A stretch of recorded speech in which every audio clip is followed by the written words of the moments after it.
प्रणाम मिथिला। आइ हम एकटा नचारी लऽ कऽ अयलहुँ हेँ। नीक लागय तऽ कनि हमरा सपोर्ट करब। बेकल भेल जियरा, बेकल भेल जियरा, भोलाके देखल बेकल भेल जियरा।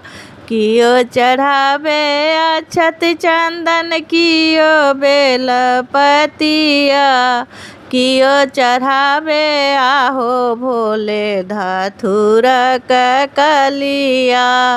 भोलाके देखल बेकल भेल जियरा। पंडित चढ़ाबे अक्षत चन्दन, पुजारिन बेलपतिया। पंडित चढ़ाबे अक्षत चन्दन, पुजारिन बेलपतिया। हम चढ़ाबी आहे भोले धथुरक कलिया।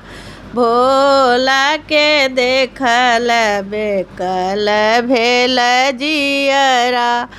कियो मांगे अन्न धन, कियो मांगे देहिया, कियो मांगे आहे भोला दर्शन देब कहिया।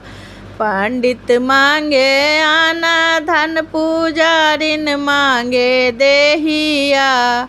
हम मांगी आहो भोला दर्शन देब कहिया।